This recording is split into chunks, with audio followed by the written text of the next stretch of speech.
My grandpa gets a call, and they said she woke up from anesthesia and she's doing good, and the tumor's removed, and they sent it in and stuff, I think, and it was all good. And it was all going good, she was good, and then they were like, just give her another hour and then you can come pick her up, because we want to be able to watch her and stuff.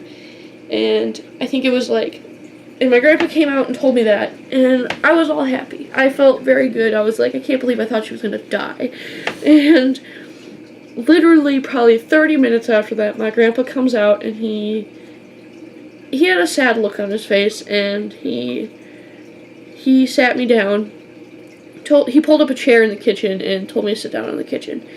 And I sat down, and he put his hand on my knee, and he said, Tinka, I think he said, Tinka, your rat passed away. And he kind of smiled as in like a comfort smile, but I didn't take it that way, and I was like, Grandpa, that's not funny. I was like, I don't care, but that's not funny. And he's like, and then I felt bad for that afterwards, but he was like, I'm not joking. And I feel like that was weird that I just like assumed he was joking, but obviously he's not that type of guy. I know he isn't. He's a great guy, and he's not like that. But he was like, I'm not joking, and then he told me that something had happened and she passed away.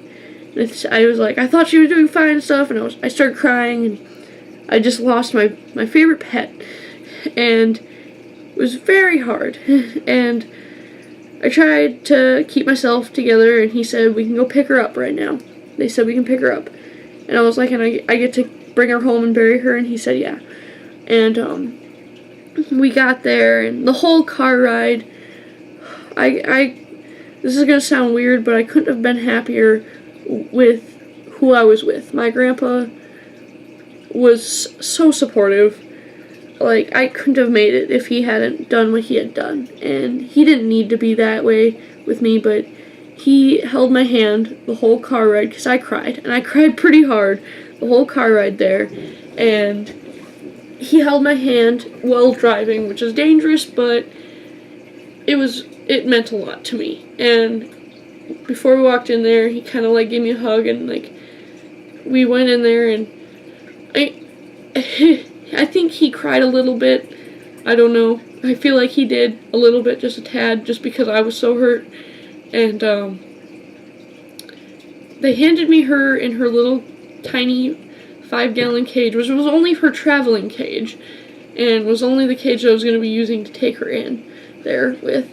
And there was a towel, there was a heating, it was like a glove that they wear full of warm water, and then there was her. And seeing her laying there, not moving, was like the hardest thing that I had ever seen. Like, her eyes were open and everything, and then seeing where they had cut her open, and it was all stitched up, and they had shaved her hair there and everything, and seeing what that looked like, and it was just so hard. I was holding my pet, seeing her dead, in the cage. I couldn't even look at her. I was holding the cage, not looking, crying, and I remember having to get the whole car ride to my house from Rochester to Sturtville, which is like a 30-minute drive from where we were at in Rochester. I cried, and my grandpa, when we got to my house, he gave me a hug and helped me bring her into the house, and he asked if I wanted him to help me bury her, and I said no, I could do it myself. And that it was weird, because the day that I found out she had a tumor, I basically created a coffin for her before I found out my grandma was going to do what she did for me. I had made a box, and I had a blanket that she always had, and I basically cut up a square of it, made like a pillow, and I made a blanket, and then I made like a sheet blanket, and then I made a blanket, and then I put some treats in there, and then I wrote a whole note about all the good times, and I taped it up real nice, and I taped it up on the top of the box, and it was a small box, probably like a Kleenex box size, and I was thinking, that was going to be her coffin. And I saved it. I mean, I wasn't about to throw it away, and I did save it, and that's what she ended up getting buried in. And I got home, and this is going to sound pretty gross and weird, but if you've never had a cat that's passed away, and it's not like hit by a car or anything, but it's dead, and it looks weird in the movies when people do it, where their animal dies and they always hug it or something, or when somebody dies they always grab them and hug them while they're dead, and it looks weird, and you think it's weird in the movies and stuff, or when you hear about it, but I sat in my room waiting for my dad to get home, and I had her cage on my lap, and I was sitting on my floor with it on the top of my lap and looking at her, and I'm crying and like talking to her. And then I opened up the cage and I decided I'm gonna hold her. This is my last chance to hold her, you know? I got her out and I was holding her, and then I decided I was gonna kiss her. I know it sounds weird, but I kissed her on the head and a couple times, and I cried and I held her and I felt her little claws for the last time, because that was my favorite thing about her, was feeling her little claws climb up around me and stuff, and feeling her soft fur and her long tail, and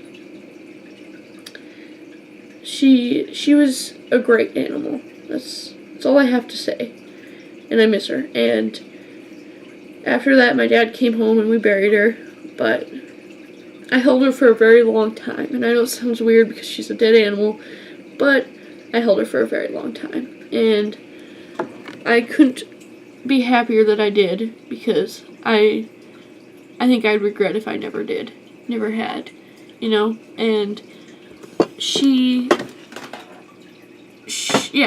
she passed away, and I held her and kissed her when she was dead, and that's weird. I don't know, I always thought that was weird when I saw that happen in movies and stuff, but now that I've done it myself, I understand. And after everything that had happened, sorry, I'm trying to rearrange this, but I'm gonna say one thing is, I felt like, I thank the vet, because obviously the first meeting we had to pay for, but the second one where the surgery happened and everything, and because she passed away, it was all free. Because she had passed away and the circumstances and stuff, but so thank you to the vet, and thank you, Grandma and Grandpa, for teaching me that lesson. That really taught me a big lesson in my life. I don't know if that's what you were shooting for, but you hit it.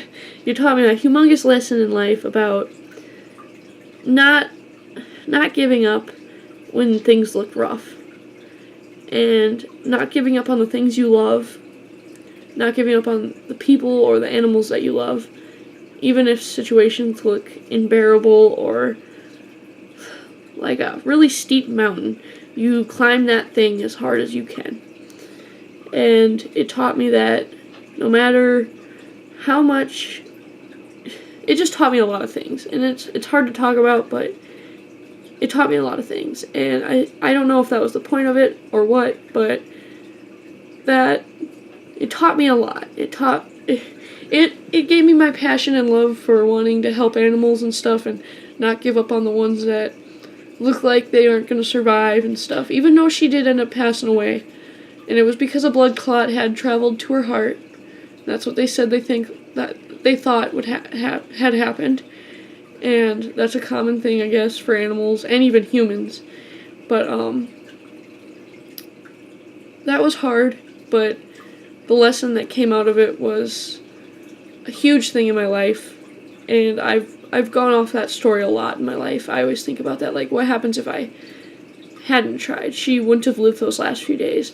And the fact that we did try, like, maybe she might have not understood it, but if she could, she would have known that I tried to save her, and that I loved her that much, and that, you know, like, I tried. I didn't just give up, and that made a huge difference in a lot of choices I made in my life, that they were such huge mountains to climb, but in the end, it's worth it, you know? Like, there's a lot I could say about this, but that's it. And thank you, Grandma. Thank you, Grandpa. Thank you, both of you. I know it's been a long time since this happened, but I love you guys, and I just want you to know that made a huge difference in my life, and I learned a lot of life lessons from it. And even to this day, I base a lot of things about my pets and animals off that day. And just like that week, I guess. But thank you, and it meant a lot to me. And I've learned a lot, even if that wasn't what you were trying for, Grandma or Grandpa. But I did. And thank you so much for being there for me and giving my pet the chance to live, even though it was a crazy, drastic situation. But thank you. And I love you guys. Thank you for listening.